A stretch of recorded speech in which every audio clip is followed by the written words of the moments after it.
خەڵکی کوردستان 12 ملیار دۆلاریان لای حکوومەتی هەرێمە. قەرز و ژمارە شۆکهێنەرەکانی خەڵک لای حکوومەتی هەرێم لە ماوەی 10 ساڵدا. دوای دەستپێکردنی هێرشەکانی داعش بۆ سەر هەرێمی کوردستان و سەرهەڵدانی قەیرانی ئابووری لە مانگی نۆی ساڵی 2015 کابینەی هەشتەمی حکوومەتی هەرێمی کوردستان سیستەمێکی نوێی دابەشکردنی موچەی پەیڕەو کرد و پاشەکەوتی داهێنا و هەر لەم ساڵەدا 4 موچەی پاشەکەوت کرد. لە مانگی 1 ساڵی 2016ەوە دەستی کرد بە دابەشکردنی چارەکە موچە و 3 بەشەکەی دیکەشی پاشەکەوت کرد بە ڕێژەیەک کە لە نێوان لە 15 بۆ 175 بوو. پاشان لە مانگی ئازاری ساڵی 2017 سیستەمەکەی هەموار کردەوە و ڕێژەکەی کەم کردەوە بۆ 10% تاوەکو 30%. دابەشکردنی موچەش بەم شێوازە تا کۆتا مانگی 12 ساڵی 2018 بەردەوام بوو.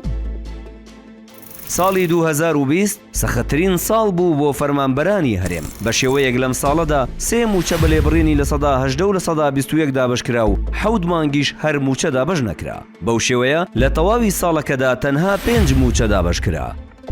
کێشەی موچە لە 2021ش بەردەوام بوو. ساڵی 2023ش 3 موچە پاشەکەوت کرا. لە 2015 تاوەکو 2025 حکوومەت تەنها هەردوو ساڵی 2019 و 2022 توانیوێتی 12 موچە دابش بکات. باقیەکەی بە شێوەی چارەکە موچە و لێبڕین و پاشەکەوت موچەی دابش کردووە و موچەی مانگی 12 ساڵی 2024ش تا ئێستا چارەنووسی نادیارە.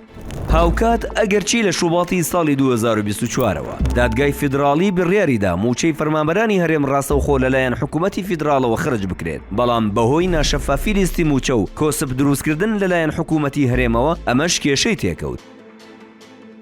بە هەژمارکردنی ئەو داتا و وردەکاریانەی لەبارەی موچەی 10 ساڵی ڕابردوو خستمانە ڕوو. دەردەکەوێت بڕی قەرزی فەرمانبەران لای حکوومەتی هەرێمی کوردستان لە کابینەی 8 و 9 بەم شێوەیەی لای خوارەوەیە. لە ماوەی تەمەنی کابینەی 8 حکوومەتی هەرێمی کوردستان لە 54 مانگدا تەنها 15 موچە بە تەواوی خرجکراون، 5 موچە نەدراون و 34 چارەکە موچەش دابش کراوە. بەمەشکۆی گشتی قەرزی موچەخۆرانی هەرێم لای حکوومەتی هەرێم لە کابینەی 8دا دەکاتە 10 تریلیۆن و 598 ملیار و 997 ملیۆن دینار. لە ماوەی 6 ساڵی تەمەنی کابینەی نوێیەمی حکوومەتی هەرێمی کوردستان لە کۆی 72 مانگ 45 مانگ بە تەواوی دابش کراوە، 10 موچە خرج نەکراوە، 10 موچەش بەلێبڕینەوە دابش کراوە. بەو شێوەیەش کۆی گشتی ئەو قەرزەی کەوتۆتە ئەستۆی کابینەی نوێی حکوومەتی هەرێم گەیشتۆتە 10 تریلیۆن و 986 ملیۆن دینار. هەروەها کۆی ئەو پارەی بەهۆی ڕاگررتنی پلە بەرزکردنەوەی فەرمانبەرانەوە کەوتووەتە سەرشانی حکوومەت لە هەردوو کابینەکەدا دەکاتە 6 تریلیۆن و 745 ملیار و 915 ملیۆن دینار. بەمەش کۆی گشتی پارەی قەرزی فەرمانبەران لای حکوومەتی هەرێمی کوردستان لە هەردوو کابینەی 8 و 9 گەیشتووەتە 28 تریلیۆن و 329 ملیار و 911 ملیۆن و 900 هزار دینار.